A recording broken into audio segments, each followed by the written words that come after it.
नीमच मंदसौर संसदीय क्षेत्र के कांग्रेस प्रत्याशी दिलीप सिंह गुर्जर के समर्थन में आज प्रदेश अध्यक्ष जीतू पटवारी ने नीमच पहुंचकर सभा को संबोधित करते हुए जनसंपर्क किया।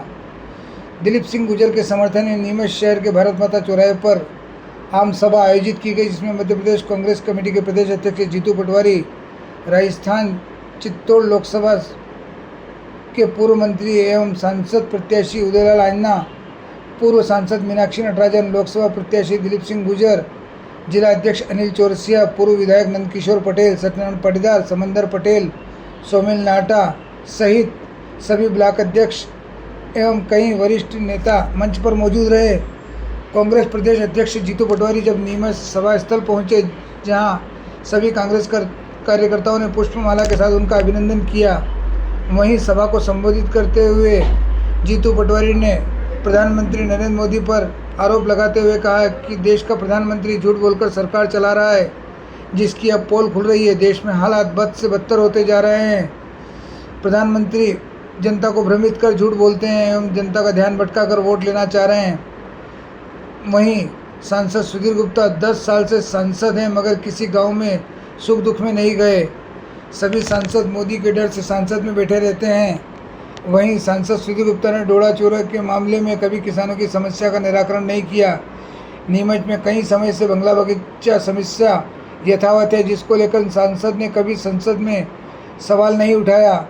13 मई को इस बार कांग्रेस को वोट देना है, तभी लोकतंत्र बचेगा। मोदी जी कांग्रेस प्रत्याशी को डरा धमकाकर उनका प्रत्याशी चुनाव मैदान से भगा रहे हैं। राहुल गांधी ने 5 वर्ष में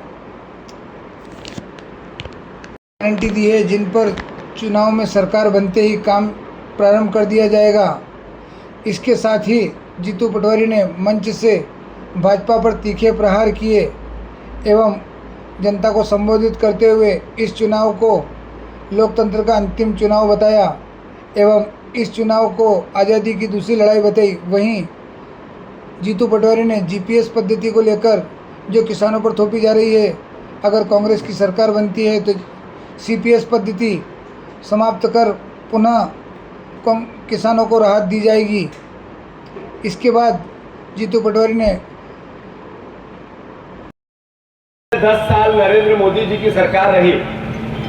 मैं बड़ी आत्मीयता से, बड़े भावनात्मक आप लोगों से बात करना चाहता हूं, हमारे नीमच परिवार के सभी साथियों से। नीमच शहर की जनता को ये विचार करना पड़ेगा कि 10 साल पहले मोदी जी आए थे तो जो बातें उन्होंने देश के सामने रखी वो बातें क्या थी। सब लोग हम बात करते हैं, सुनते हैं, पर एक बार एहसास करें इस बात को कि देश का प्रधानमंत्री ऐसा, जिन्होंने देश को कहा कि न मेरे कोई आगे है न कोई मेरे पीछे।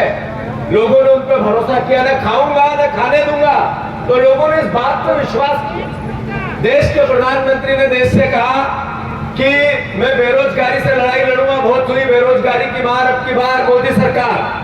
बहुत हुई महंगाई की मार, अब की बार मोदी सरकार। याद होगा आपको कि प्रधानमंत्री जी ने एक सभा में कहा कि जब आप वोट डालने जाओ तो जो गैस का सिलेंडर है उसको नमस्कार करके जाना, तो याद रहे ये 400 का है।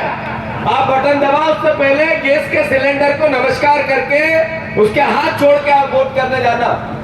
अब आप लोगों को, हम लोगों को ये एहसास हो रहा है कि अगर आप वोट डालने जाना है तो उसी गैस के सिलेंडर के पेट छू के जाना पड़ेगा। सही है कि गलत? मैं अनुरोध इतना करना चाहता हूं, मोदी जी ने कहा था किसानों की मैं आय दुगनी करूंगा, एमएसपी लागू करूंगा। उन्होंने $5 ट्रिलियन की अर्थव्यवस्था बनाने का कहा था।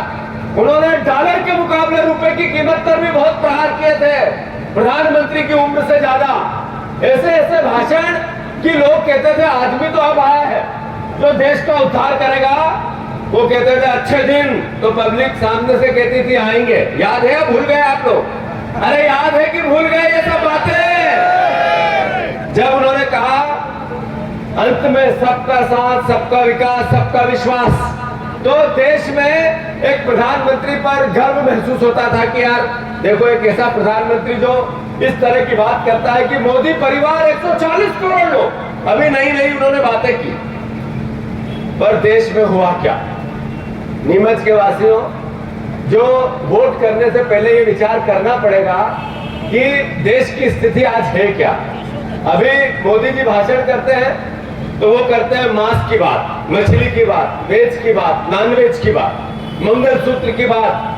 वो कभी महंगाई की बात नहीं करते, कभी रोजगार की बात नहीं करते। इन मुद्दों पे जिनको मैंने पहले बताया वो कभी एक खलक से नहीं निकालते हैं। अभी वो 2-3 दिन पहले उन्होंने कहा कि कांग्रेस पार्टी राहुल गांधी जी को शहजादे कहते हैं। शहजादे, कांग्रेस के शहजादे। शहजादा कैसा? जो 4000 किलोमीटर पैदल चले 200 साल के इतिहास में एक भी उदाहरण नहीं है। और एक ऐसा व्यक्तित्व जो लोगों को पसंद आने वाला है। पूरे मंदसौर नीमच में कांग्रेस के पक्ष में हवा चल रही है। हवा का रुख बता रहा है कि कांग्रेस पार्टी की लहर चल रही, पूरे देश में चल रही। 3 चरणों के चुनाव के बाद नरेंद्र मोदी जी की भाषा और भाषण इस तरह के हैं कि वो थोड़े डगमगा गए, थोड़े से डर गए।